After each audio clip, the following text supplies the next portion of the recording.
야담상회를 찾아주신 마님들과 선비님들 감사드리옵니다. 야담상회와 함께 즐거운 시간 보내시길 희망해 봅니다. 첫 번째 이야기 시작하겠습니다. 해 뜨기 전 짙푸른 새벽 안개가 자욱하게 들이운 산골 마을. 달구름 소리가 고요를 깨뜨리지만 마을은 여전히 잠들어 있었답니다. 그 조용한 정적 가운데 오직 한 청년만이 깨어 냇가에 앉아 있었어요. 그의 이름은 청수. 누군지도 모르는 부모에게 버려진 고아로 어렵게 자라온 그였지만 부단히 어려움을 딛고 일어나 빈손으로 시작하여 비를 피할 지붕이 있는 허름한 초가삼간이나마 하나 가지고 있는 것이 더없이 자랑스러웠던 청년이었습니다. 이 청수에게는 세상 누구도 따라올 수 없던 특별한 재능이 있었어요. 그것은 바로 그림 그리기였지요. 날품을 팔아 하루벌이 일을 끝내고 돌아오면 청수는 씻는 둥 마는 둥 허겁지겁 물을 뒤집어 쓰고는 곧바로 그림 도구들을 펼쳐 그림을 그리기 시작했지요. 그림을 그리는 붓을 쥔 손의 모든 것을 집중하고 있노라면 하루 종일 일하느라 몸에 쌓여있던 피로가 말끔히 날아가는 기분이었어요. 얼마나 사용했는지 털이 거의 빠져나간 낡은 붓 하나와 군데군데 깨진 벼루 하나를 옆에 둔 청수는 초가즈 마루짝에 앉아 분판에 대고 그림을 그렸습니다. 어제 저녁 산 너머에서 본 노루 한 쌍, 밤하늘을 수놓았던 반짝이는 별들, 마을 어귀에 홀로 서 있던 늙은 버드나무까지 청수의 손이 움직이는 대로 모든 사물과 동물들이 생생하게 분판 위에서 되살아났습니다. 분판 위를 모두 채워 새카맣게 변하면 물을 적신 헝겊으로 분판을 닦아내고는 다시 그림을 그렸지요. 당시에는 종이를 만드는 원료인 당나무를 절약하기 위한 방편으로 껍질을 벗긴 3대 등의 단섬유 5푼에 당나무와 같은 장섬유 1푼을 혼합하여 만든 마골지조차 귀하디 귀한 시절이었으니 청수의 넉넉하지 않은 형편으로 종이는 함부로 구할 수도 없었던 사치품이었어요. 그리하여 청수는 서당에서 공부를 하는 학동들의 모습을 어깨너머로 구경하다 거기서 차가 난 것에 꾀를 내어 고안한 것이 바로 이 분판이었습니다. 비록 부드럽게 그려지는 고급 붓과 종이는 없었지만 청수는 붓을 잡고 그림을 그리는 동안만큼은 세상 모든 시름을 잊고 행복했습니다. 홀로 된 외로움을 잊기 위해 시작한 그림은 청수의 유일한 친구이자 동료였지요. 그렇게 하루, 이틀, 붓을 놀리며 쌓은 시간이 도성의 성곽만큼이나 높아지니 어느덧 그의 그림 실력은 일취월장하여 지금에 이르러서는 마치 생명이 깃들어 있는 듯 했습니다. 그 실력이 어찌나 출중하던지 청수가 그린 그림 속 풍경이나 생물들을 보고 있노라면 바람에 흔들리는 나뭇잎의 사각거림, 노루의 촉촉한 눈망울, 심지어 버드나무 가지에 앉은 작은 새의 지저귀까지 들리는 듯 하였지요. 그렇게 한참이나 지난 세월들을 추억하며 냇가에 앉아 그림 산매경에 빠져있던 그때 청수의 눈에 강아지 한 마리가 들어왔습니다. 다리를 다친 모양인지 낑낑거리며 냇가를 이리저리 헤매는 모양새를 보아하니 다름 아닌 제 고을에서 골칫덩이로 여겨지던 떠돌이 개였습니다. 부엌이며 장독대며 이곳저곳 들쑤셔 엉망을 만들어 놓는 통에 고을 사람들은 정신사납다며 모두가 쌀이빗자루로 이 강아지를 쫓아내며 외면했지만 청수는 어쩐지 강아지의 처지가 지금의 자신과 닮아 있다는 생각이 들었어요. 외톨이 신세의 마음을 누구보다 잘 알고 있던 청수는 강아지가 몹시도 불쌍했습니다. 참으로 어쩜 이리 가여운 처지가 있을꼬. 잠시만 기다려보거라. 청수는 냇가에서 깨끗한 물을 길어 강아지에게 먹이고 나뭇가지와 넝쿨을 이용해 다친 다리에 부목을 대어 고정해 주었습니다. 그리고는 강아지가 편히 쉴 수 있도록 자신의 낡은 옷가지를 깔아주었지요. 배가 고플 강아지를 위해 집에서 싸온 자신의 아침거리를 나눠주니 강아지는 허겁지겁 정신없이 먹어치우기 시작했습니다. 그 모습을 본 청수가 한숨을 쉬며 말했어요. 많이도 굶주린 모양이로구나. 이것밖에 없어서 미안해. 오늘은 나도 먹을 것이 없네. 대신 다음에 만난다면 꼭 배불리 먹여줄게. 청수는 강아지의 머리를 쓰다듬으며 말했습니다. 강아지는 마치 그의 마음을 알아듣기라도 한 듯 고맙다는 표현을 하며 꼬리를 흔들었어요. 청수는 그런 강아지를 옆에 내려놓고 다시 분판 위에 그림을 그리기 시작했습니다. 그래, 이번에는 네가 나의 그림 소재가 되어주어야겠다. 청수는 활짝 웃으며 강아지의 건강한 모습을 그리기 시작했습니다. 네 발로 힘차게 뛰어노는 강아지의 모습을 그리며 청수의 얼굴엔 웃음꽃이 피었지요. 청수는 분판을 들어 제 그림을 강아지에게 보여주었습니다. 자, 너도 곧 이렇게 활기차게 뛰어놀 수 있을 정도로 금방 낫게 될 거야.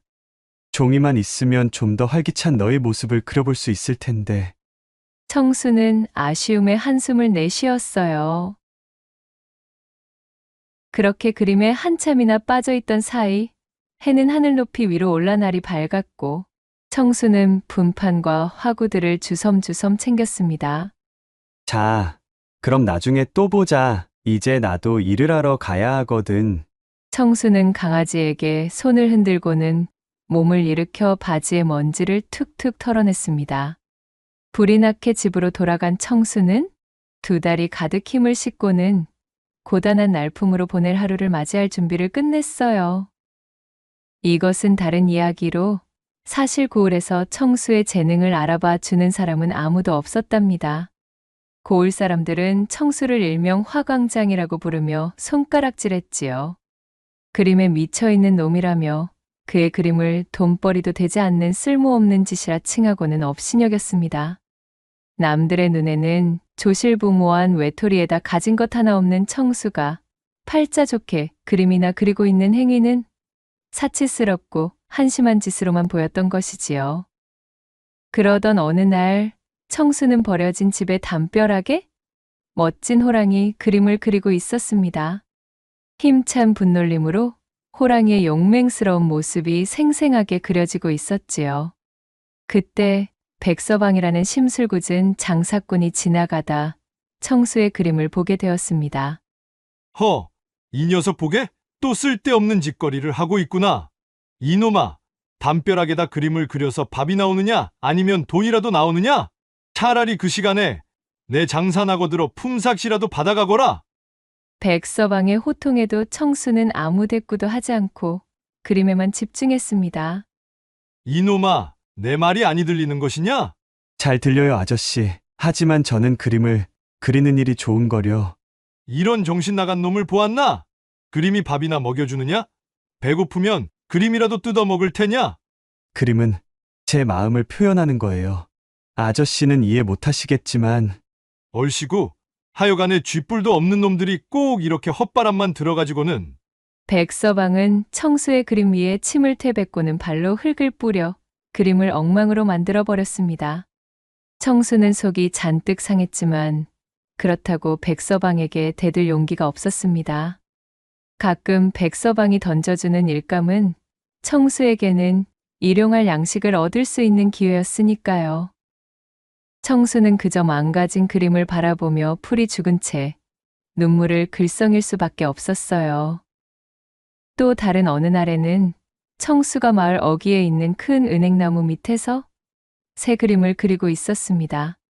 나뭇가지에 앉아 노래하는 작은 새들의 모습을 정교하게 그리고 있는데 천석군 최영감네 막내여 식인 효율이 나타나 청수의 그림을 보고 비웃는 것이었지요. 우와, 요것 봐라. 너 같은 거렁뱅이가 대관절 그림은 무슨? 아주 그냥 한량납셨네 납셨어. 어디, 내 그림 솜씨나 한번 볼 테냐?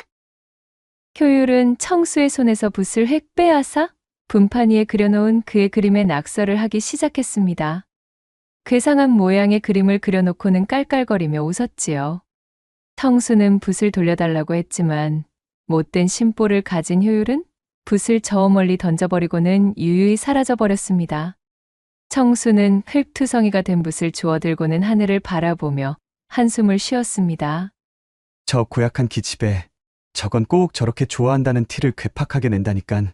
아무튼 효율이 저거는 아직도 어린애야 어린애. 제 아무리 주변 사람들이 나에게 악담을 퍼부어도 그렇다고 하여 내게 그림을 앗아갈 수는 없을 것이야. 이 정도로 좌절하기엔 그림은 내 소중한 친구란 말씀이지. 다행히 이런 난관과 멸시 속에서도 그림에 대한 청수의 열정은 쉽사리 꺼지지 않았어요. 그는 고을 사람들의 냉대와 조롱에도 아랑곳하지 않고 매일 냇가에 앉아 그림을 그렸습니다. 언제가 될지는 알 수 없었지만 자신의 그림 실력을 통해 누군가에게 작은 도움이라도 줄 수 있다면 그것으로 충분하다는 마음을 가지고 있었지요. 외롭게 지낸 자신과 같은 아픔을 느끼지 않도록 제 그림으로 외로움을 덜어줄 수 있는 날이 오기를 학수고대하였답니다. 여느 날과 마찬가지로 고단한 하루를 끝내고 마루에 앉아 그림을 그리고 있는 청수에게 일전의 강아지가 찾아왔습니다. 어라? 너로구나.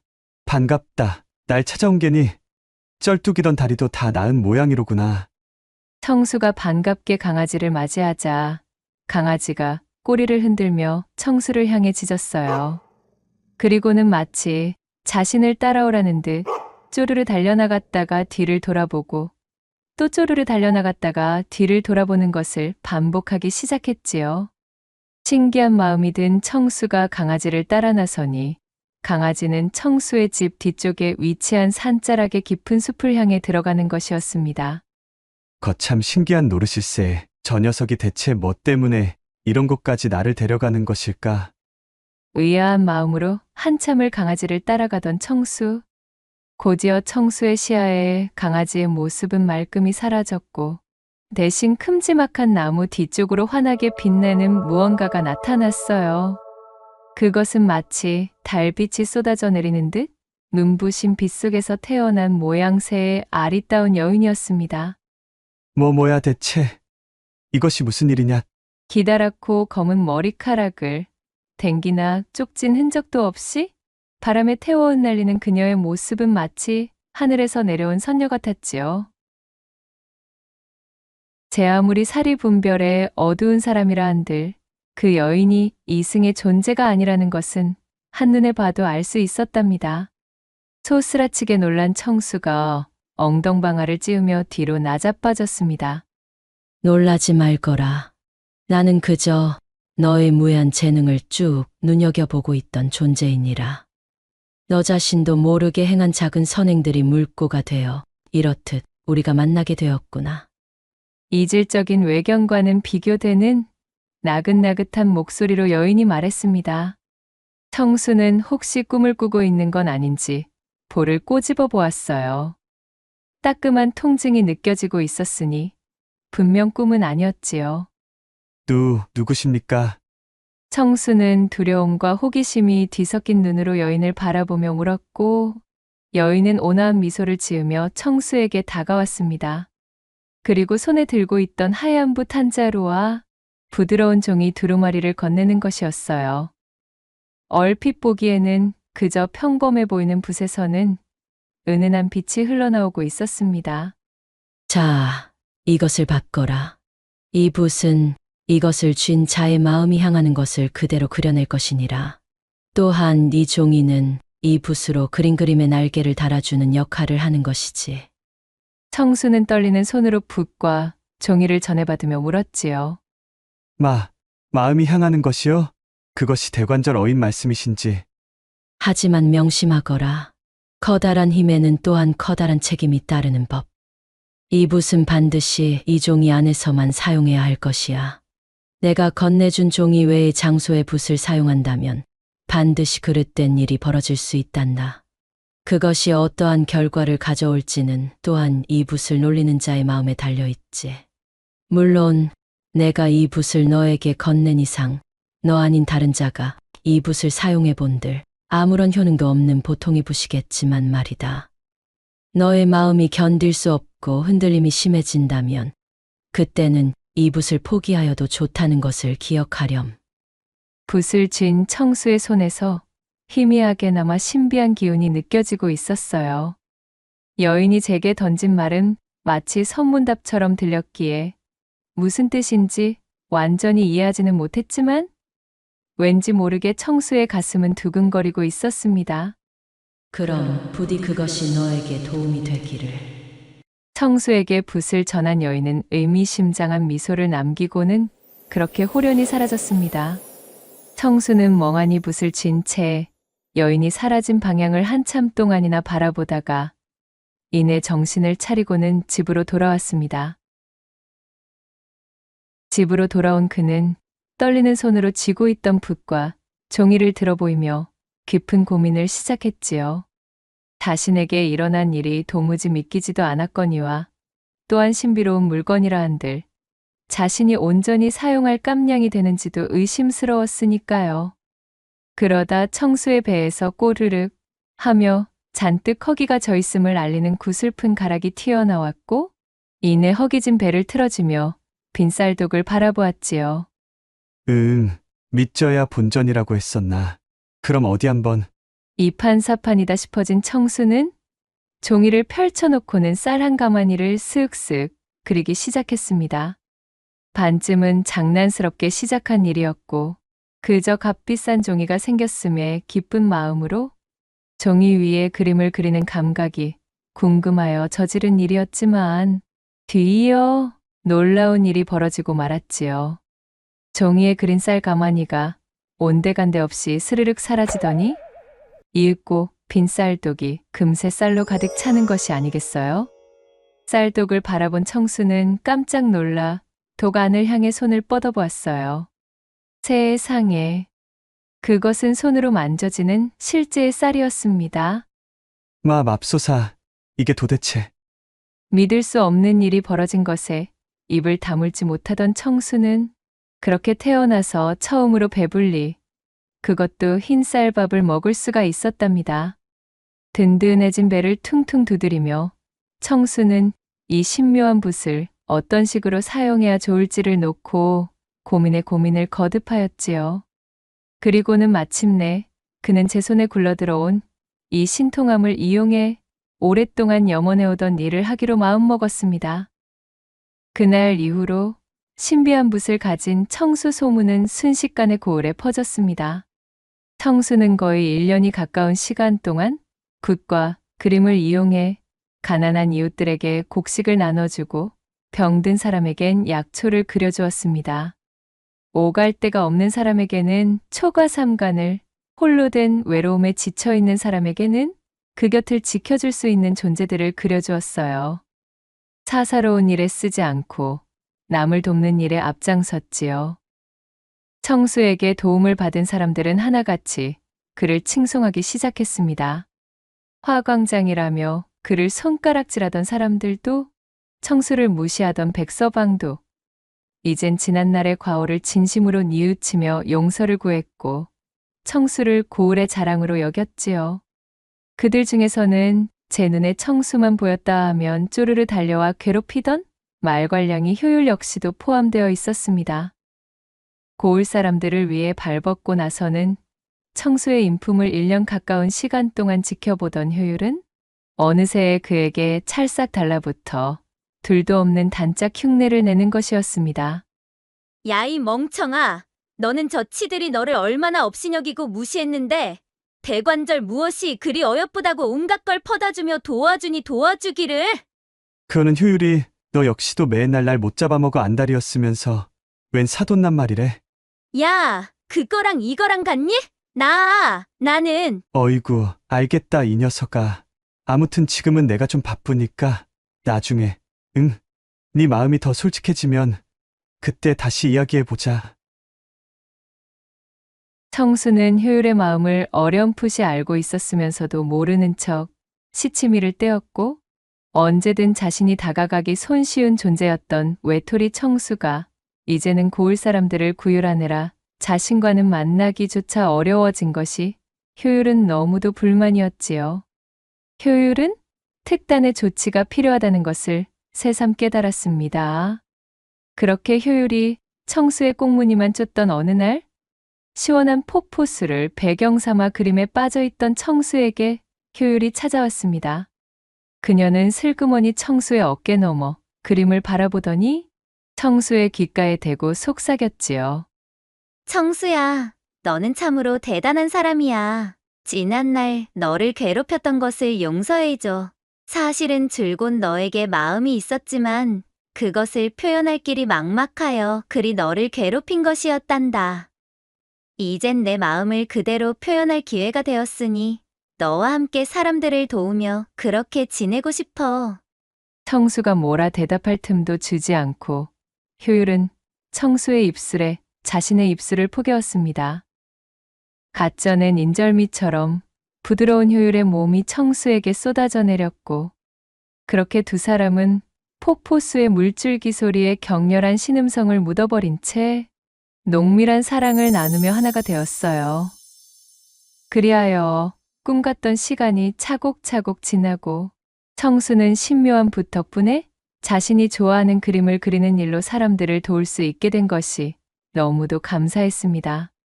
또한 외롭던 자신의 일상이 풍성하게 바뀐 것이 진심으로 행복했지요. 이제 자신의 곁에는 어여쁜 효율과 자신을 칭송하는 많은 사람들이 있었으니 더 이상 외롭지가 않았어요. 밤이면 몰래 제 집을 빠져나와 청수의 집으로 스며드는 효율과 함께 도란도란 이야기를 나누며 행복한 시간을 보냈습니다.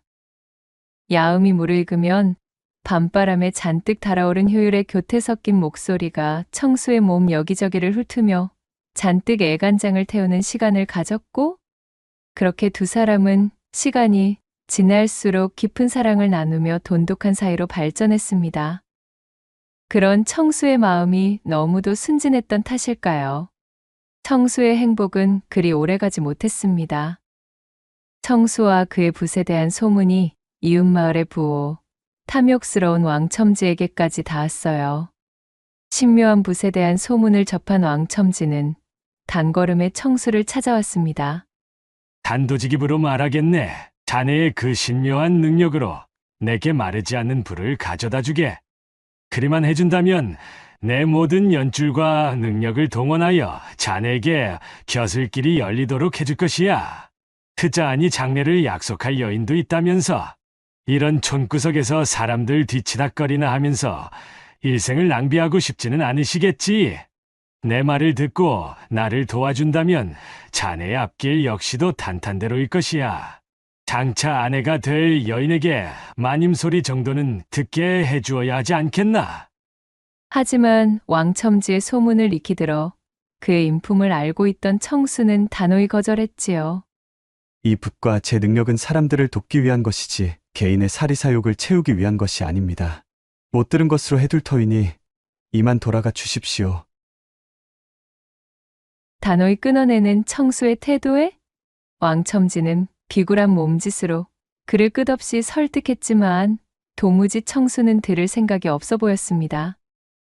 왕첨지는 본디 자신이 원하는 것은 반드시 가져야만 직성이 풀리는 자였지요. 화가 머리끝까지 난 왕첨지가 청수에게 바락 외쳤습니다. 자네가 아직 영글지 못하여 시기 어린 마음에 글이 나왔다는 것이겠지? 허나 자네는 나의 심기를 잘못 건드렸어. 내 제안을 거절한다면 어찌 되는지 똑똑히 보여주겠네. 그리고는 씩씩거리며 청수의 집을 나가버리는 왕첨지였어요. 분이 풀리지 않는지 연신 발을 쿵쿵 구르며 돌아가는 그의 뒷모습은 마치 영역싸움에 패배한 수탈과 같았지요. 그리하여 왕첨지가 돌아간 뒤 한참의 시일이 지난 어느 날 밤이었습니다. 늘 시간에 맞춰 자신의 집으로 흘러들던 효율이 그날따라 소식도 없었어요. 청수는 어쩐지 불안한 마음이 되어 밤늦도록 효율을 기다렸지만 효율은 모습을 드러내지 않았습니다. 다음 날 아침 고을의 회관으로 나가본 청수는 고을 사람들로부터 끔찍한 소식을 듣게 되었습니다. 간밤에 효율이 왕첨지의 사주를 받은 왈패들에게 그만 납치되었다는 것이었습니다. 예, 뭐라고요? 그 소식을 듣고 가슴이 철렁 내려앉은 청수는 헐레벌떡 집으로 돌아왔습니다.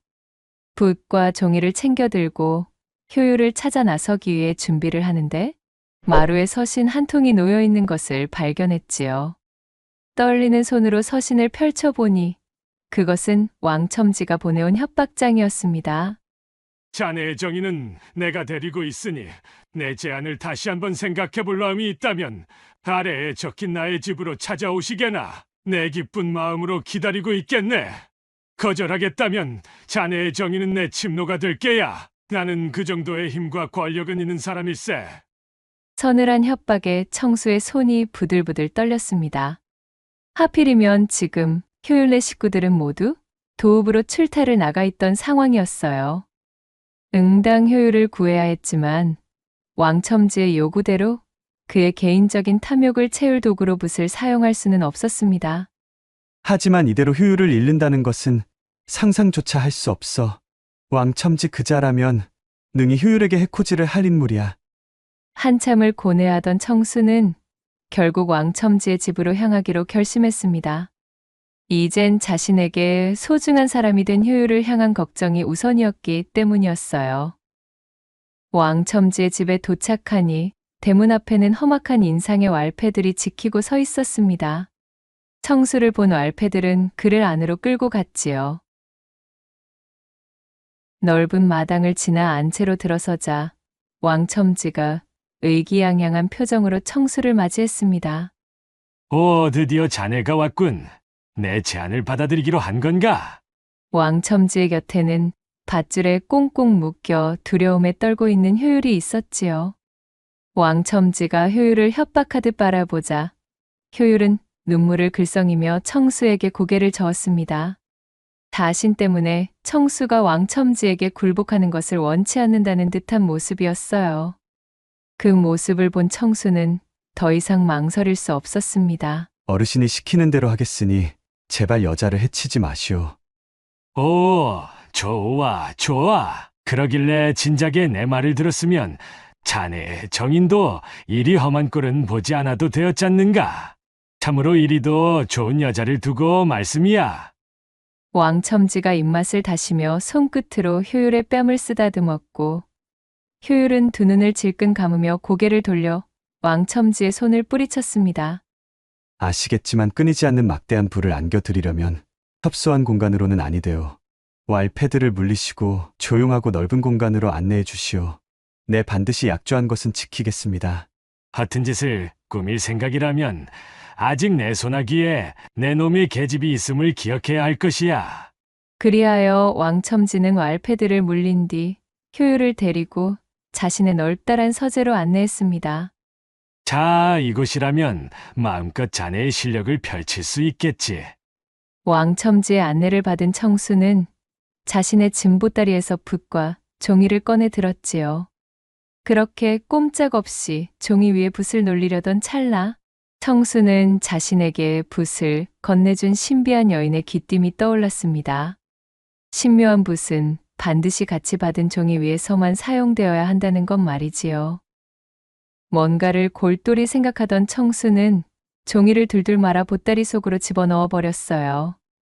이 작은 종이로는 어르신께 드릴 막대한 불을 다 담아내지 못합니다. 아주 커다란 종이를 준비해 주시오. 어르신의 부귀영화를 모두 담아내 큼지막한 종이를 말이오. 그거야 어렵지 않지. 어디 한번 자네의 능력을 감상해 보실까? 왕첨지는 음흉한 미소를 지으며 답하고는 서재를 뒤져 고급 종이들을 잔뜩 꺼냈습니다. 그리고는 그 종이들을 벽면에 이어붙이기 시작했지요. 서재의 벽 한 면이 전부 종이로 가득 찼고 그것은 마치 거대한 한 폭의 종이처럼 보였습니다. 자, 이 정도면 되겠는가? 청수는 속으로 이를 갈았지만 겉으로는 순종하는 척하며 말했습니다. 아주 좋습니다. 저는 이 종이에다 황금이 열리는 나무가 가득한 섬을 그릴 것입니다. 다 그리고 나면 어르신은 필요할 때마다 섬으로 들어가셔서 나무에 열린 금을 따와 돌아오시면 되는 것이지요. 나무는 영원히 시들지 않을 것이며 섬 또한 영원히 사라지지 않을 것입니다. 그리 말한 청수는 깊은 숨을 들이쉬고 붓을 들었습니다. 청수의 손끝에 왕첨지와 효율의 시선이 집중되었지요. 청수는 망설이는 척하다가 황금이 주렁주렁 매달려 있는 나무가 빽빽한 무인도를 그리기 시작했습니다. 사방이 금빛으로 빛나는 나무와 바다, 그리고 섬에 펼쳐진 백사장까지. 청수의 손길이 종이를 스칠 때마다 그림은 점점 더 생생하게 살아났습니다. 탐욕에 눈이 먼 왕첨지는 그림에서 눈을 떼지 못했어요. 과연 신묘한 솜씨와 재주로구나. 한시도 더 기다리지 못하겠으니 빨리 섬으로 가는 길을 완성해주게. 알겠습니다, 어르신. 이것은 어르신만 다닐 수 있어야 하니 널찍한 길보다는 좁다란 길이 더 낫겠지요. 청수는 왕첨지의 재촉에 못 이기는 척 섬으로 이어지는 좁은 길을 그려 넣었습니다. 그렇게 서재하는 청수가 손을 놀리는 소리와 붓이 종이에 마찰되는 사라락 소리만이 가득 차기 시작했고, 한참의 시간이 지나 청수가 이마에 맺힌 땀을 훔쳐내고는 붓을 내려놓았지요. 휴, 다 되었습니다, 어르신. 청수의 말에 왕첨지가 그림을 뚫어지게 바라보았습니다. 그림 속에서는 정말로 황금 열매가 주렁주렁 달려있는 수많은 나무들이 질비한 섬이 그려져 있었어요. 섬은 마치 살아 움직이는 듯 나뭇잎을 흔들어대며 왕첨지를 유혹하고 있었답니다. 참으로 이것이 다 내 것이라는 말이로구나. 이게 꿈은 아니겠지. 물론입니다. 자, 여기 길을 만들어 두었으니 한번 섬까지 나서 보시지요. 청수가 왕첨지에게 손짓하며 그림 속의 길을 가리킨 채 부추겼고, 눈앞에 황금이 뿜어내는 금빛 자태에 눈이 멀어 앞뒤 가릴 새도 없었던 왕첨지는 그렇게 덜렁 그림 속으로 뛰어들어 버렸습니다. 왕첨지가 나무에 달린 금빛 열매를 손으로 만져보며 외쳤어요. 우아하하하, 정말이로구나. 정말로 손에 만져진다. 손에 힘을 실어 열매를 뚝 따내자 열매가 맺혀있던 자리엔 금세 새 열매가 자라 탐스러운 금빛을 뿜어내는 것이었지요. 그야말로 무한의 금밭이라는 것이 이러한 것이로구만. 나는 이제, 아니, 우리 집안은 대대로 부자로세. 그림 속으로 완전히 빨려 들어간 왕첨지가 흥에 겨워 소리치는 사이 청수는 묶여있던 효유를 풀어주고는 제품으로 꼭 끌어안았어요. 괜찮아. 이제 다 끝났어. 청수는 효율의 머리를 쓰다듬으며 말했습니다. 효율은 여전히 두려움에 떨고 있었지만 청수의 품에 안기니 마음이 진정되는 듯 했습니다. 몸을 움직일 수 있게 된 효율이 잔뜩 난처한 표정이 되어 말했지요. 고마워, 청수야. 네가 날 구하러 와줬어. 하지만 참으로 면목이 없구나. 내가 저작자에게 잡히는 바람에 사사로운 일에 너의 능력을 사용하게 되었으니. 걱정하지 마, 효율아. 내게 다 생각이 있어. 내가 아니라 너의 용기가 너를 구한 거야. 넌 내가 왕첨지에게 굴복하지 않도록 힘을 줬어.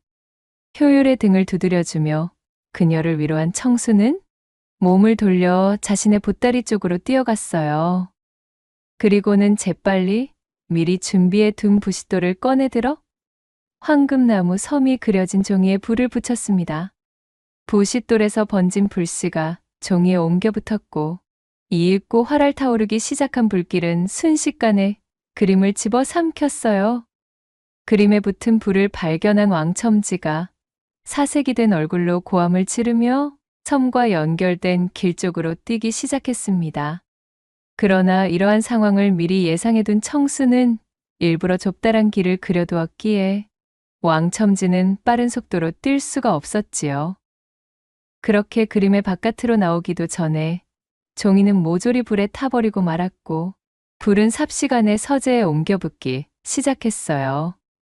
그림 속 세상에서 이쪽 세상으로 돌아갈 길이 막힌 왕첨지는 그림 속 황금나무의 섬에 영원히 갇혀 자신의 탐욕이 그대로 실현된 곳에서 평생을 지내게 되었습니다. 청수는 타오르는 불길을 바라보며 냉정하게 말했어요. 당신의 가슴이 식힌 탐욕이 당신을 파멸로 이끌었으니 내게 놓여와 마시오. 자, 효율아, 우리도 이만 도망치는 것이 좋겠다. 그렇게 청수는 보따리에서 신묘한 종이를 꺼내어 말을 그려 넣었고, 그림 속에서 튀어나온 말에 올라타 효율과 함께 왕첨지의 집을 빠져나와 도망쳤습니다. 효율을 구출하고 왕첨지에게 통쾌한 복수를 한 청수는 자신의 고을로 돌아와 어려운 사람들에 대한 구휼을 멈추지 않았지요. 고을 사람들은 왕첨지에게서 벗어나 무사히 돌아온 청수와 효율을 반갑게 맞이했습니다. 청수는 자신의 손에 들어온 붓의 힘이 자신이 가진 선한 마음에 이끌렸던 것이며 또한 선한 마음으로 사용해야 한다는 것을 다시 한번 깨달았습니다. 청수는 신묘한 붓을 집어들고 마음껏 손을 놀려 고을 사람들을 위해 그림을 그리기 시작했지요. 메마른 가뭄이 계속되어 농민들의 시름이 깊어질 때면 구름을 그려 농밭에 비를 내리게 하여 풍성한 곡식이 자라게 했고, 오랑캐가 쳐들어와 국토가 혼란으로 물들 기미가 보이면 커다란 조선 호랑이를 그려 넣어 상군의 위용을 뿜어내는 범이 튀어나와 오랑캐들을 산산이 박살내어 버렸지요. 청수와 효율의 고을에는 사람들이 시름을 잊고 혼란에서 벗어나 웃음꽃이 가득 들어찼습니다. 청수야, 나는 네가 나의 정인이라는 것이 너무도 자랑스럽단다. 너의 그 착한 마음씨와 네가 노력으로 일궈내 얻은 그 재주는 내게는 그 무엇과도 바꿀 수 없는 자랑스러운 보물이야. 고마워, 효율아. 너 역시도 처음엔 그저 나를 괴롭히던 말괄량이었지만 이제는 외롭기만 하던 내게 버팀목이 되어준 정말이지 나에게 소중한 존재란다. 나와 혼인하여 앞으로도 우리 서로를 위하면서 그리 지내도록 허락해 주겠니? 효율은 눈물을 흘리며 청수의 손을 맞잡고는 고개를 끄덕였지요. 그녀의 두 뺨이 홍당무가 되었고 두 사람은 서로의 입술을 포개며 꼭 끌어안았습니다. 이후로 청수와 효율은 혼례를 올리고 합가하여 서로를 돌보았고 붓과 종이를 이용해 어려운 이웃에게 온정을 베풀며 그렇게 오랜 시간을 행복하게 지내며 고단한 세상의 한 줄기 귀감이 되었다는 후문이 전해지고 있사옵니다. 두 번째 이야기 시작합니다. 옛날 옛적 남원 땅의 한 고을에 묘분이라는 이름의 어여쁜 처녀가 살고 있었습니다. 이 묘분은 참으로 어느 누가 보아도 미인이라 칭할 정도로 그 아름다움이 비범하였으니 이리 보나 저리 보나 모두의 칭찬을 달고 살아야 정상이겠으나 그 행실과 성품이 미모의 발끝도 따라가지 못하는 여인이었습니다. 요분아, 너는 대체 어쩌자고 그리 사고를 치고 다니는 것이냐? 동네 사람들 보기 창피해서 내 고개를 들 수가 없구나. 오늘도 한바탕 동네 사람들과 시시비비가 붙어 그녀를 찾아온 사람들에게 연신고개를 숙이며 사과하느라 진땀을 뺀 묘분의 어미가 묘분을 불러앉히고는 잔소리를 하고 있던 차였습니다. 어머니, 저 집 아들이 나를 좋다 하기에 내 잠시 장난삼아 데리고 논 것뿐이지. 그것이 어찌 저희 잘못이란 말입니까? 애초에 제 집 아들놈 정신머리가 글러먹은 것을 왜 저희 탓을 한다는 것인지요. 저는 잘못한 것이 없어요. 아이고, 이거사! 내일 모레 옆고을 김간의 여식이랑 혼례를 치르기 위해 날짜까지 받아둔 예비신랑이랑 그래. 야음을 벗삼아 물레방앗간에 들어가 서로 입을 맞춘 것이 그릇된 일이 아니란 말이더냐? 대관절 어인 연유로 그런 천인공노할 짓을 벌이는 게야? 도대체가 남 부끄럽지도 않느냐? 그러니까 그것이 어찌 저희 잘못만이겠습니까? 애초에 예비신랑이 외간 여자의 미색에 빠져 한눈을 판 것이 잘못 아니겠어요? 제가 날 때부터 천하자색으로 빼어나게 태어난 것을 어찌 탓하겠냔 말이어요. 오히려 당당한 묘분의 태도에 그녀의 어미는 가슴을 치며 답답함을 토로할 수밖에 없었습니다. 한 핏줄이라고 하기에는 참으로 기묘한 것이 여식인 묘분의 행실과 성정이 이토록 엉망이었으나 묘분의 어미는 동네 사람들의 신임이 두터운 훌륭한 안악이었습니다. 항시 어려운 사람들을 외면치 않았으며 동네의 대소사에도 성실히 참여하여 마을 발전에도 항시 이바지하던 인물이었지요. 묘분이 어릴 적 일찍이 아비를 여의고 젊은 나이에 과부가 되었으나 하나뿐인 여식이 행여나 나쁜 길로 빠질 것을 우려한 묘분의 어미는 그녀를 올바로 키우기 위해 어려운 살림에도 단 한 번의 일탈조차 하지 않았지요. 어릴 적부터 오로지 이 묘분의 훈육에만 힘을 써왔던 세월이 10수년이었습니다. 그런 그녀의 극진함은 온 동네 사람들이 하나같이 입을 모아 칭찬에 맞이 않았던 시간이었지요. 그러나 그런 노력을 비웃기라도 하듯 어찌된 일인지 묘분의 행동은 그 하나하나가 마을 사람들의 공분을 사기에 부족함이 없는 것이었습니다. 이거사, 내가 지금까지 이토록 많은 사고를 치고도 어찌 무사할 수 있었는지 청녕 모르겠느냐? 그것은 저희 미모가 대신 대답을 할 수 있지 않을까요? 그것은 단지 이 어미가 그간 마을 사람들에게 쌓아둔 공덕 덕분이다 이 한심한 거사. 요분이 네가 내 여식이 아니었다면 너는 벌써 진작에 멍석에 말려 마을 앞에 저 커다란 개암나무에 걸려 까치밥이 되었을 게야. 그랬습니다. 마을의 남정네들은 모두 이 묘분의 괴팍한 행실에도 그녀의 미모가 뛰어났기에 이를 여사로 여기며 웃고 넘겼지요. 그렇지만 마을 아낙네들의 서슬퍼런 분노에도 묘분이 멀쩡할 수 있었던 이유는 다름 아닌 묘분의 어미 기주댁이 그간 어질게 쌓아둔 은덕덕택이었습니다. 어휴, 참말로 기주댁 딸내미만 아니었으면 벌써 요절을 내도 단단히 냈을 터인데 그 착한 어미 얼굴에 똥칠을 해도 유분수지. 어찌 기주댁한테 저런 여식이 날 수가 있대 그래? 아이고, 누가 아니려? 묘분이 저놈의 지집에 어릴 때부터 기주댁이 그리도 훈육에 힘을 쓰면서 종아리가 부르트도록 콘줄을 내도 눈 하나 깜짝 안 하면서 버릇을 고치지 않더란 거 아니여? 이처럼 묘분의 행동 거지는 그녀가 어린 시절부터 유명한 것이었습니다. 그 행실의 기묘함이 해가 바뀔 때마다 변덕이 끄는 통에 종잡을 수조차 없었는데 어느 해에는 도벽에 눈을 떠 옹고를 돌아다니며 사람들의 물건들을 슬쩍 해대 뒷산에 묻어두질 않나? 또 어느 해는 거짓말로 입이 트여 옹고을 사람들에게 거짓말을 해대는 통에 이제는 콩으로 매주를 쏜다 해도 아무도 믿어주질 않을 지경이었지요. 그런 시간을 거쳐 장성한 지금에는 자신의 물오른 미모를 앞세워 온 마을의 남정네들 마음을 쥐고 흔들면서 불장난에 심취한 것이었습니다. 임자가 없는 총각만을 노렸다면 이야기가 또 달랐겠으나 묘분이 제 놀이객감으로 삼는 대상에는 노소와 혼인 여부를 가리지 않았으니 그것이 문제였습니다. 그간 기주댁의 얼굴을 봐서 참아주던 마을의 아낙네들은 묘분의 행실이 더 이상 참아줄 수 없는 지경에까지 이르자 결국 폭발하고 말았습니다. 사내들은 묘분의 미모에 정신을 차리지 못하여 그녀를 두둔하기 바빴으니 아낙네들끼리 합심하여 묘분을 관하에 고발하기로 마음먹은 것이었지요. 때마침 고을에는 처자식을 한양에 두고 홀로 승관사또가 임지로 내려온 상태였습니다.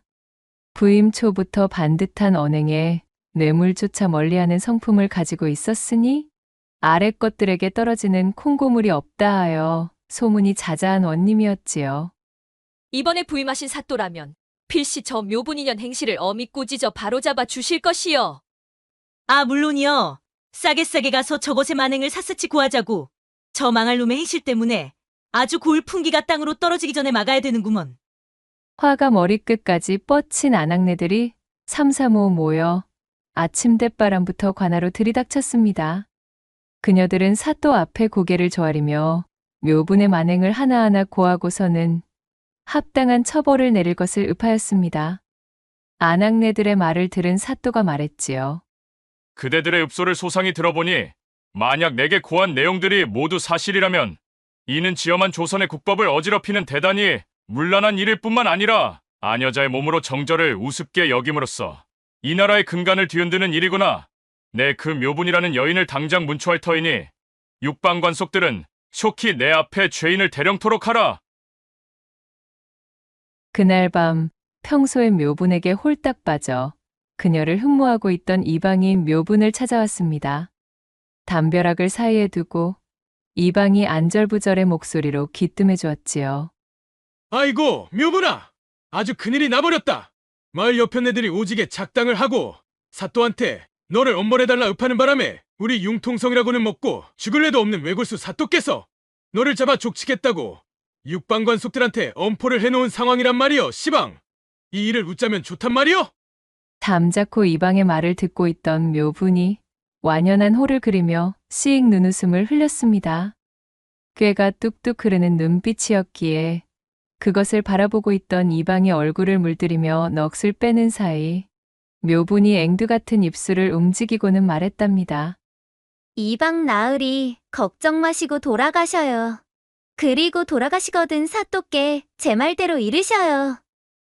묘분은 생글거리며 이방에게 귓속말을 속닥거렸고 걱정 가득한 얼굴의 이방은 일단 알겠노라며 돌아갔습니다. 다음 날 사또가 말을 타고 이 고을 저 고을 초도 순시를 하고 돌아온 뒤 이방을 불러 명했지요. 여보께 이방, 어제 안악들이 고한 그 묘분이라는 여인을 당장 잡아들이게.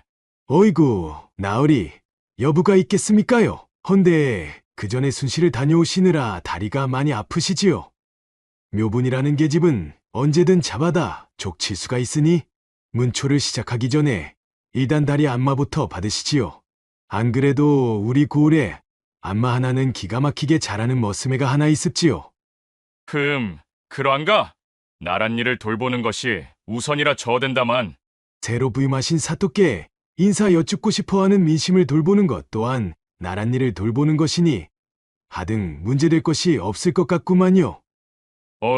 그렇다면 들여보내게.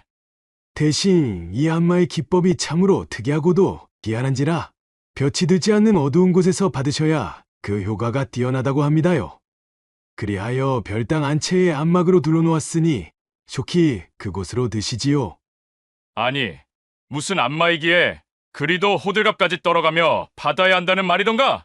사또가 의아해하는 사이 이방은 서둘러 사또를 대동하여 별당 안채로 향하였고 온 창호를 죄시커먼 안막으로 가려놓은 별당 안으로 들어서니 마치 삼경의 시간처럼 방 안이 어두컴컴한 것이었습니다. 아니, 이토록 어두우면 아무것도 보이질 않지 않는가? 호롱이라도 켜야 되지 않겠는가? 이방은 대답 대신 굽신거리며 방문을 닫고 자취를 감춰버렸고 어둠 속에서 사또가 헛기침을 하며 자리에 앉는 순간 여우털 번거지를 눌러 쓴 얄쌍한 소년이 두툼한 누비옷을 입은 채 문을 열고 들어왔습니다. 소년은 고개를 푹 숙인 채 뒤스듬히 누워있는 사또에게 큰 절을 올리고는 말없이 사또의 다리를 잡아 올린 뒤 안마를 하기 시작했습니다. 좋은 냄새로구나. 이것이 무엇이더냐? 예, 나으리 쑥을 넣고 끓인 따뜻한 물이옵니다. 따끈한 물이 가득 담긴 대야에 사또의 발을 담그고는 사또의 발가락을 하나하나 조물락조물락 씻어내던 소년이 대답했지요. 변성기가 지나지 않았느냐? 내 분명 이방에게 듣기로는 머스매라 들었거늘. 꼭 여식의 목소리 같은 것이 참으로 여리여리하구나. 그래, 올해 몇이더냐? 예, 나으리 올해 16되었습니다. 16이라. 그렇구만. 헌데 이 안막으로 방을 덮어놓으니 아무것도 보이지를 않는구나. 어찌 이리 어두운 곳에서 안마를 해야 하는 게인지 알려다오. 나으리, 그것은 조금 후면 자연히 알게 될 것입니다. 약효를 크게 하기 위함이니 잠시만 기다려 주시옵소서. 사또의 종아리를 알차게 주무르던 소년이 간곡하게 읍했습니다. 안마의 솜씨가 어찌나 부드럽고 훌륭한지 어두컴컴한 방 안에 누워 그 손길의 다리를 맡기고 있으니 사또는 잠이 쏟아질 것만 같았습니다. 바로 그때 사또의 솜 넣은 바지를 걷어 올려 무릎까지 주무르던 소년이 말했습니다. 사또 나으리, 이제 허벅지 안마를 하려면 아무래도 이 속옷이 불편하여 그러하오니 바지를 벗으셔야 할 것 같습니다. 그 말에 사또가 흔쾌히 바지를 벗고 짧고 얇은 속옷만 입은 채 드러누웠습니다. 허벅지를 두드렸다 간지럽혔다 하며 가녀린 두 손으로 올라갔다 내려갔다. 안마의 기세를 높이던 소년이 가쁜 숨을 몰아쉬며 말했지요. 나으리, 힘이 들어 땀이 나기 시작하는데 저도 옷과 번거지를 벗어도 되겠습니까? 그래, 그러거라. 사또의 말에 소년이 투박한 번거지와 두툼한 누비옷을 벗었습니다. 아니, 그런데 이것이 어찌된 일인가요? 암막을 뚫고 희미하게 들어오는 빛에 반사된 소년은 어째 소년의 몰골이 아니었습니다. 새하얀 속옷의 얼굴은 햇빛 한번 보지 않은 사람 마냥 그 자태가 그야말로 백옥이요. 도톰하게 무르익은 입술은 마치 새빨간 앵두를 닮은 것이 스쳐보아도 빼어난 미색으로 춘기를 풀풀 뿜어내는 아리따운 여인의 모양새였던 것입니다. 안마쟁이 소년의 정체는 바로 묘분이었지요. 아니, 이것이 대체 무언가 이상함을 느꼈던 사또가 누워있던 몸을 일으켜 묘분을 자세히 들여다보려는데 이 소년이 사또를 밀어 보려 위해 눕히고는 어두컴컴 시커먼 칠흑 속에서 다시 사또의 허벅지를 안마하기 시작했지요. 이제 사또는 더 이상 아까처럼 평정심을 유지할 수 없었습니다. 사또의 마음은 단단한 바윗돌처럼 우뚝해졌지요. 그것을 눈치챈 묘부는 바스락바스락 한참을 꼼지락대더니 그 길로 사또의 품에 찰싹 안겨왔습니다. 한평생 오입이라고는 꿈꿔본 역사조차 없던 목석처럼 가만히 눈을 감고 누워있는 조신한 부인의 한우물만 파던 사또가 단 한 번도 경험해 본 적 없는 놀라 자빠질 새로운 세계가 그렇게 열렸습니다. 남장을 한 새파란 이 팔청춘의 묘부는 사또가 그간 상상조차 하지 못했던 현란한 기회들로 그의 얼을 쏙 빼놓았지요. 해가 중천에 걸린 시각에 치러진 이 운우지정의 천지가 개벽하듯 들썩였습니다. 한참의 시간이 흐른 뒤 한숨 고른 사또가 안마소년, 아니 묘분에게 물었습니다. 이것이 방안을 어둡게 해야만 했던 이유더냐? 내가 남장처녀라는 것을 이 방은 알고 있는가? 아닙니다. 나으리 아무도 모릅니다. 이 사실을 아는 사람은 사또 나으리 뿐입니다. 또한 안마 외 이것을 행한 사람도 오직 사또 나으리 뿐입니다. 이는 사또를 향한 제 충심이자 진심이었으므로 오해는 마시옵소서. 아니, 그렇다면 대체 남장을 하는 연유가 무엇이더냐? 사또의 물음에 묘분이 절로 측은지심이 일어날 법한 표정이 되어 슬프게 읊었습니다.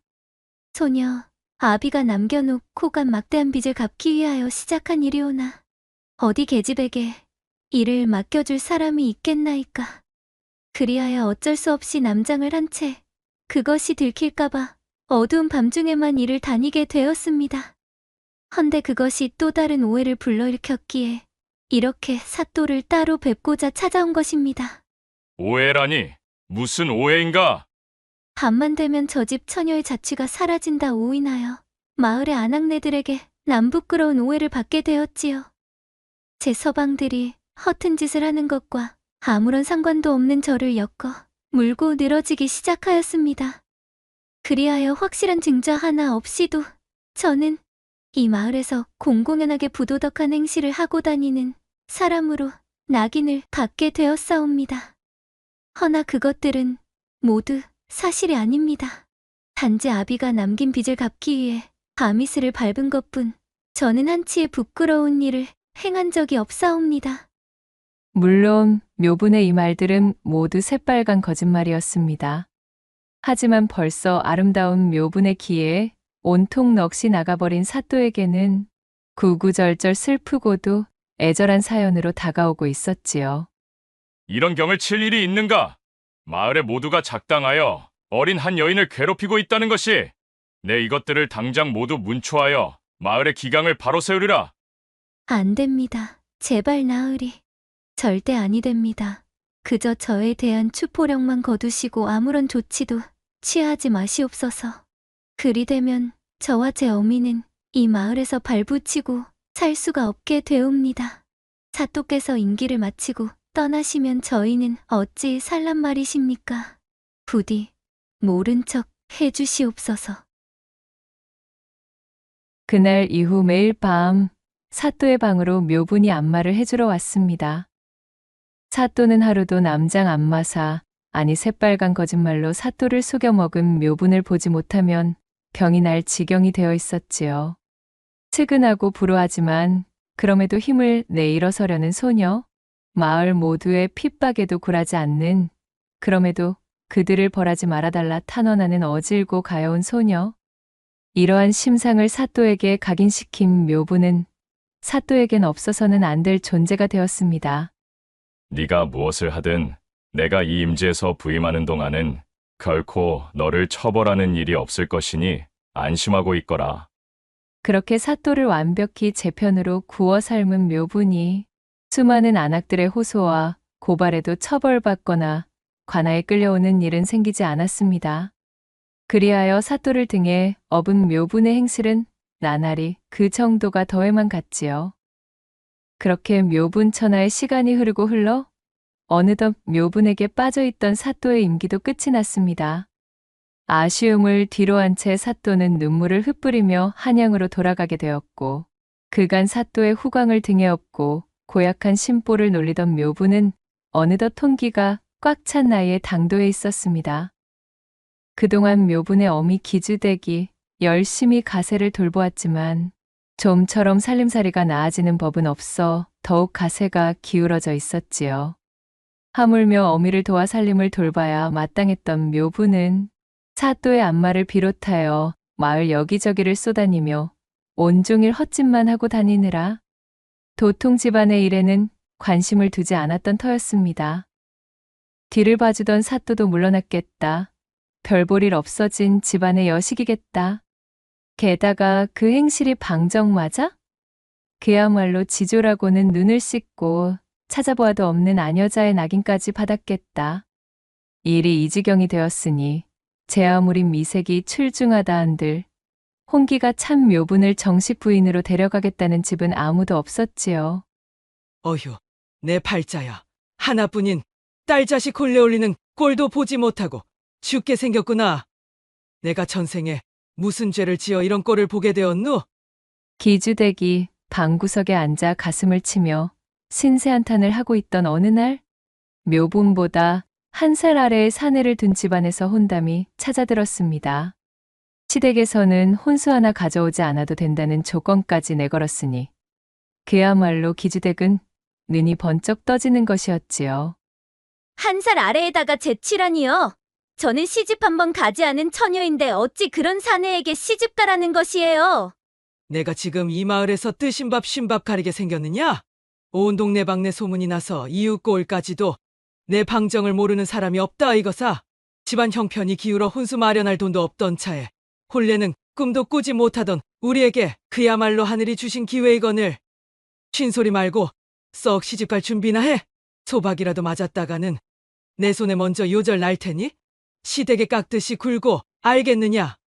제 어미 기주댁의 성화의 본전도 찾지 못한 묘부는 그렇게 입술을 대빨이나 내밀며 억지로 떠밀리듯 시집을 가게 되었습니다. 묘분이 이웃마을의 시댁으로 시집을 가고 보니 이미 이 댁의 첫 신부였던 여인이 시어머니의 혹독한 등살에 쫓겨났다는 것을 알게 되었습니다. 시어머니라는 사람은 마을에서 아주 그 성질이 고약하기로 소문이 파다하여 평판이 바닥을 치고 있는 못된 사람이었답니다. 시댁에서 쫓겨나면 어머니가 내 다리 몽둥이를 요절낸다 하였으니 소박만은 맞으면 아니 될 일이야. 게다가 그리 되면 영영 나는 제대로 된 혼사는 꿈도 꿀 수 없는 몸이 될 터이니 별 수 없구나. 그리 생각하고 각오를 다진 묘부는 왕년에 천방지축이던 제 성미를 모두 내다버렸습니다. 시어머니 말이 떨어지기 무섭게 발딱 일어나 개울 속에 빠지라면 빠지는 신용까지 할 정도로 깍듯하게 굴었지요. 마치 시어머니 입속에 혀처럼 굴며 열성적으로 시집살이를 하기 시작했습니다. 헌데 이것이 어찌된 일인지 시집살이를 하기 시작한 묘분에게 닥친 시댁의 문제는 더욱 엉뚱한 곳으로 달려가고 있었습니다. 저녁상을 치우고 설거지를 마친 뒤 침방에 들어가 곱게 누운 묘분에게 신랑이 다가왔습니다. 어이쿠 임자 고생 많았소. 그럼 어디? 그리고는 묘분을 꼭 끌어안으며 마카판을 시작하려는 참이었지요. 그 순간 바로 문 밖에서 대문이 떠나가라는 듯 큰 헛기침 소리가 들리더니 얘 새아가 목이 막히는구나. 가서 물 한 사발 떠오너라. 라며 시어머니의 외침이 들려오는 것이 아니겠어요? 그 외침 한마디에 그야말로 신랑 신부가 한 몸이 된 이불 속으로 찬물 한 동이를 쏟아붓는 꼴이 되고 말았습니다. 네네, 어머님. 묘부는 어처구니가 없었지만 후다닥 일어나 치마 저고리를 걸치고 부엌으로 달려나갔습니다. 그 길로 물 한 사발을 떠다 시어머니에게 바치고 돌아오고 나니 뜨거웠던 신랑 신부의 마음이 스르륵 식어버렸고 얄궂은 시어머니가 또 언제 고양이 걸음으로 다가와서는 문 밖에 쪼그리고 앉아 있을지 몰랐기에 신랑 신부는 등을 마주 대고 밤을 새우고 말았지요. 도대체가 이런 일이 한두 번이 아니었습니다. 또 어느 날 밤에는 이 시어머니가 무려 자신의 베개를 들고서는 성큼성큼 신방으로 들어오는 것 아니겠어요? 어휴, 내가 저놈의 영감 코 고는 소리에 잠을 잘 수가 없구나. 라고 하면서 신랑과 신부 사이에 덥석 눕는 것이었습니다. 어이구, 금쪽 같은 내 새끼. 마압소사, 묘부는 제 눈을 의심했지요. 급기야 이 시어머니는 징그럽게도 신랑을 안고서는 잠을 청하는 것이었습니다. 아무리 품 안에 자식이기로서니 그래 다 큰 아들을 두고 이것이 대체 무슨 일인가요? 그뿐만이 아니었습니다. 어쩐 일로 며느리를 위해 준답시고 한약 12첩을 지어온 뒤 그것을 푹 꽈 다려주면서 하는 시어머니의 말이 가관이었습니다. 얘야, 보약을 먹을 때는 기운을 중히 여겨야 하기 때문에 절대로 합방을 하면 아니 된단다.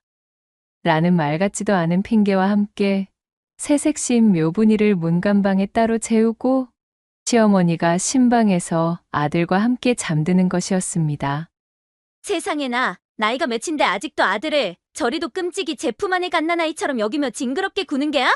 참으로 아들 사랑이 유난인 어미의 이야기를 들어만 보았지. 그것이 미래의 내 시어미가 될 줄은 꿈에도 몰랐네.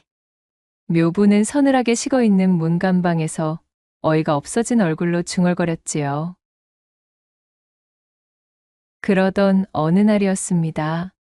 묘분이 우물가에서 온종일 빨래를 하고 돌아오는 길이었어요. 부엌에서 이어진 굴뚝이 기세 좋게 연기를 뿜고 있기에 묘분이 들어가 보니 세상에나 마상에나 가마솥에 물을 데워서는 홀랑 날것이 된 신랑을 시어미가 씻기고 있는 것이었습니다. 참으로 기가 막힐 일이 아닐 수가 없었던 묘부는 신랑의 첫 섹시가 곧다리 싸들고 제 발로 도망간 연유를 드디어 알 수가 있었지요. 하지만 왕년에 한가닥 거나하게 하던 이 당차고 강단 있는 묘분이는 첫 섹시와는 달라도 너무 다른 종자였습니다. 내 참으로 참다 도저히 못 참겠다. 이 꼬라지를 더 이상 두고 볼 수만은 없는 노릇이로구나. 세상 천지에 해도 저 나이를 처먹은 신랑을 그래. 제 아들놈이라고 손수 씻기다니 이는 도저히 참아줄 수 없는 유난이랍다.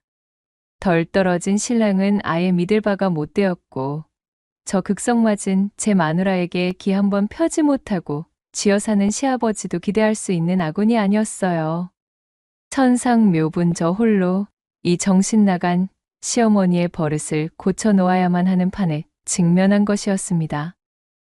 그날 이후로 이 시어머니가 신방에 들어와 신랑과 신부 사이를 파고 들어오면 묘부는 군말 없이 자신의 베개를 집어들고는 그 길로 큰 한방에 냅다 들어가 버렸습니다.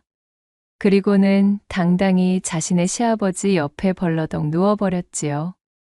제 아들과 시시덕대다 새벽녘이 되어서야 안방에 돌아온 시어머니가 눈을 커다랗게 흡뜨고 어처구니가 없어 했습니다. 아니, 시상에 도대체 이런 일이. 얘야, 넌 대체 내 시아비 옆자리에서 이게 무슨 꼴싸나운 추태이냐. 시어머니가 일갈하며 성을 내자 묘분이는 빙그레 웃으며 대답했습니다. 어머나, 어머님. 세상에 이런 일은 이곳 말고 신방에서 있었던 것을 말씀하시는 것인가요? 대바라진 묘분의 말에 시부부는 말문이 막히고 기가 차는 것이었습니다.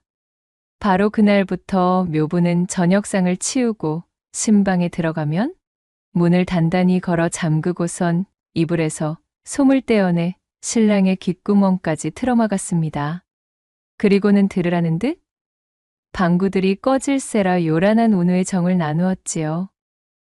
시어머니가 애타는 목소리로 문 밖에서 불러도 대답 따위 하지 않았습니다.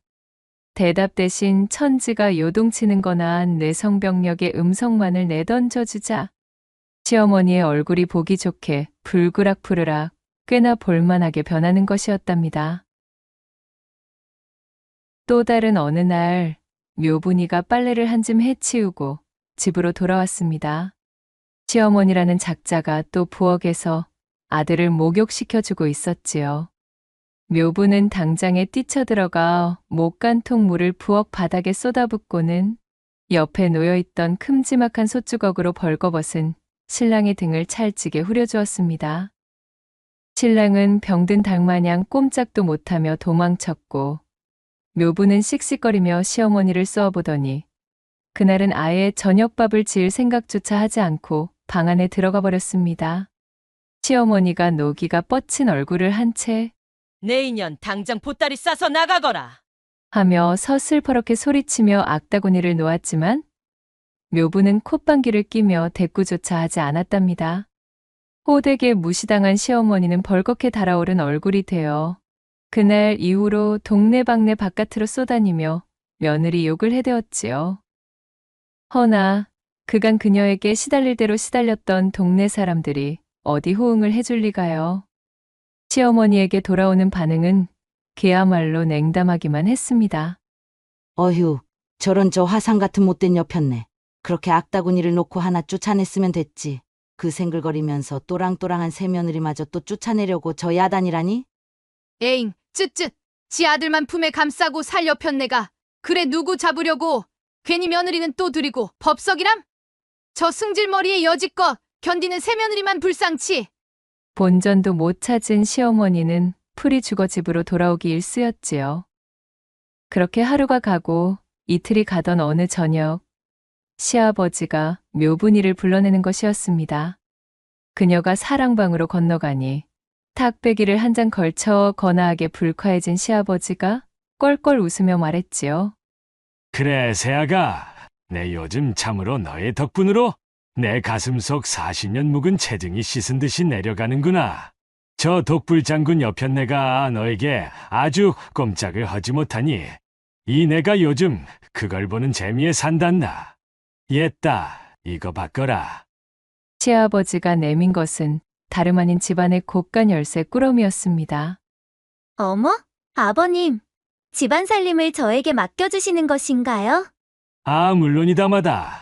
새아가 내 덕에 이 집안의 이치가 바로 서는데 내 당연히 너에게 살림을 맡기는 것이 지당한 법 아니겠느냐. 시아버지는 통쾌하게 웃으며 묘분의 등을 토닥여 주었지요. 묘분은 살쭉 웃으며 시아버지에게 큰절을 올리고는 아버님을 실망시켜 드리지 않겠노라 당당히 이야기를 해두었습니다. 이튿날 동이 트고 날이 밝자마자 시어미가 방문을 세차게 두드리며 소리를 질렀습니다. 예, 새아가 곶간 열쇠가 보이지를 않는구나. 열쇠를 잃어버렸다고 설레발치는 시어머니의 성화에 묘분이 천천히 방문을 열고 나와 말했습니다. 어머님, 곶간 열쇠는 제가 잘 가지고 있으니 걱정하지 마셔요. 매매매야? 그 말에 눈이 뒤집혀 팔을 뻗고 달려드는 시어미를 묘분이가 슬쩍 뒤로 피하며 몸을 뺐습니다. 시어머니는 제풀을 이기지 못하고 그대로 묘분의 뒤에 쌓아둔 거름더미에 철푸덕 처박히고 말았지요. 어머나, 어머님, 괜찮으셔요? 이 일을 어쩌면 좋아앙? 묘분이 터져나오려는 웃음을 참느라 끄끄대며 물었습니다. 힘으로는 젊디 젊은 이 새며느리, 그것도 왕년의 마을 사내들을 모두 제 수족처럼 부리던 부려시한테 당할 수는 없는 노릇이었지요. 걸음 더미에 주저앉은 시어머니는 분한 마음에 발을 뻗고 목 놓아 울음을 터뜨렸습니다. 그러나 아들도 시아버지도 누구 하나 나서 그녀의 편을 들어주지 못하였지요. 집안의 서열은 이제 시어머니에서 바로 이 새며느리에게로 넘어온 참이었습니다. 시어머니는 이튿날부터 그야말로 사람이 달라졌습니다. 한겨울의 서리를 맞아 풀이 죽은 구렁이처럼, 또한 팔팔 끓는 물에 데친 시금치처럼, 흡사소금에 폭삭 절여둔 배추마냥 그 드세던 기가 팍 죽어버렸지요. 이후로 시어머니는 신랑과 묘분의 신방 근처에는 얼씬도 하지 않았답니다. 묘분은 자신의 승리를 달콤하게 만끽하며 이후로 집안의 살림을 알차게 꾸리기 시작했습니다.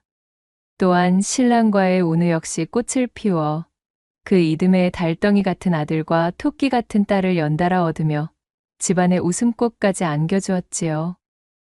이후로도 묘부는 어린 시절의 치기 어린 행실과 담을 쌓고 가정을 충실히 돌보며 신랑을 내조하여 재본가의 궁핍함까지 덜어줄 수 있을 정도로 살림살이를 불리게 되었으니 마을 사람들은 그 고약하던 시어머니를 감화시킨 이 묘분의 강단과 실행력을 칭찬하기에 이르렀답니다.